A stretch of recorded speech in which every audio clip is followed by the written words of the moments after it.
Guys! Sa video ito, makikita nyo na naggagayak kami papuntang Galaan na imbitahan pala kami guys sa isang birthday yan.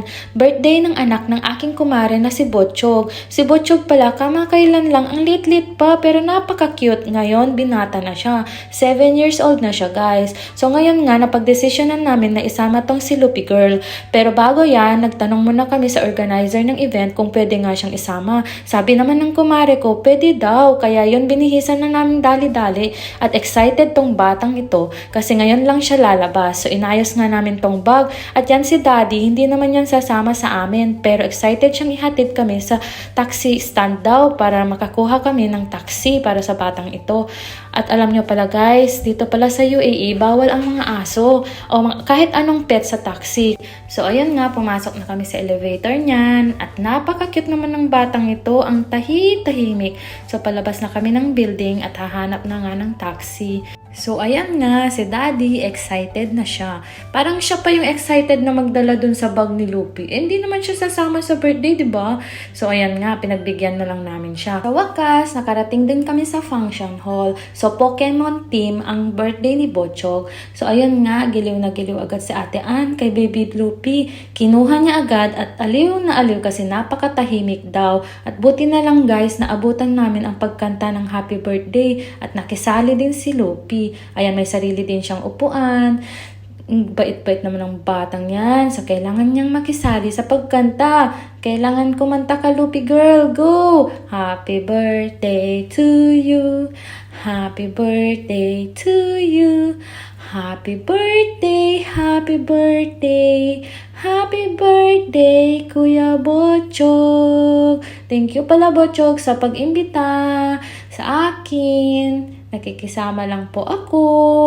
Ayan nga po si Loopy Girl, tuwang-tuwa at inaaliw ang sarili. At nagtataka siguro kung sino tong mga taong ito. Tinitingnan niya lagi ang paligid pero napakatahimik niya guys. Proud na proud ako sa baby ko. Sana isasama ko lang lagi. Sana maimbitahan kami lagi. Joke lang. She is not a bad dog. She is a cute. Yeah. Okay, come on, take a picture. Ay ano daw, sabi ni Ate Via, English naman kasi guys. So sabi niya nga, she's not a bad dog. She's a good dog. Kasi nga isang bata natatakot kay Loopy Girl. Eh hindi naman siya inaano. Napakatahimik kaya niyan at ang bait-bait pa. So ang saya niyang isama guys sa kahit anong birthday yan. Kahit ano pa yan. Kahit kasalan, kahit ano pa. Kasi nandyan lang siya tahimik na tahimik at hinahayaan niya kaming mag-enjoy. So ewan ko lang guys kung nag-e-enjoy din siya kasi tumitingin din siya sa mga tao. At yan nga, giliw na giliw nga si Ate Bebe. So yan, pabalik-balik nga siya kay Loopy Girl. Tinatawag nga siya lagi sa harap eh. Pero nandyan lang siya, nilalaro niya. Kasi itong batang ito, mahilig pala siya sa aso. Kahit nung bata pa siya kasi may pet sila sa Pilipinas. So yan guys, tuwang-tuwa siya. Sobrang proud talaga ako sa baby ko. Kahit sang okasyon, saan mo siya dinadala, lagi lang siyang behave. Nakikinig lagi kay mami at daddy. Ganyan din ba kayo guys? May mga alaga din kayong ganito? Tapos ayan nga, yung bag niya nilagay namin sa ilalim ng mesa.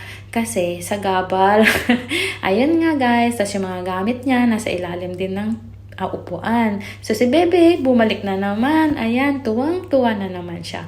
Kinarga niya nga, sabi niya, Ninang, can I try? So ayan nga, sabi ko, sige, at kakain na rin kami. Ayan yung mga pagkain guys. Pero si Loopy Girl, nilagay muna namin siya sa bag kasi baka magwala pag makita niya yung mga chicken at saka beef. Ayan nga siya. Tapos nakilaro rin siya guys. Dinala siya ni Ate Bebe dun sa harap nung yung clown, nag-perform. Tuwang-tuwa din siya.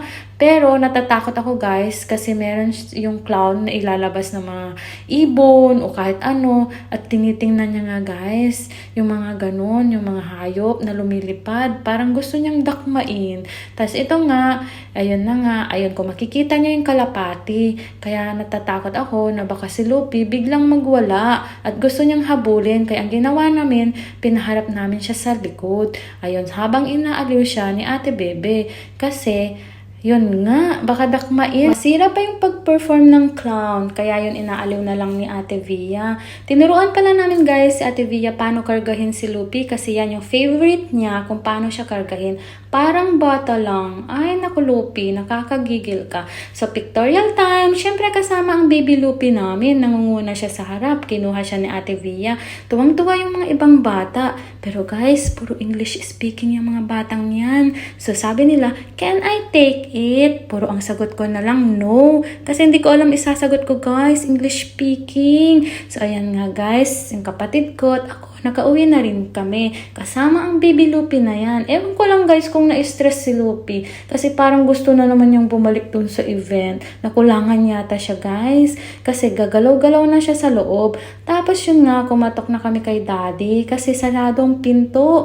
At nung pinagbuksan na kami, si Lupi sobrang galaw na dun sa loob. Gusto nang tumalon. Sabi ko pa nga, wait Lupi, we need to unbox you.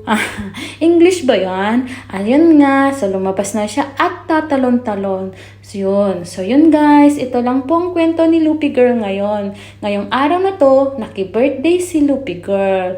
Thank you for watching! Bye-bye!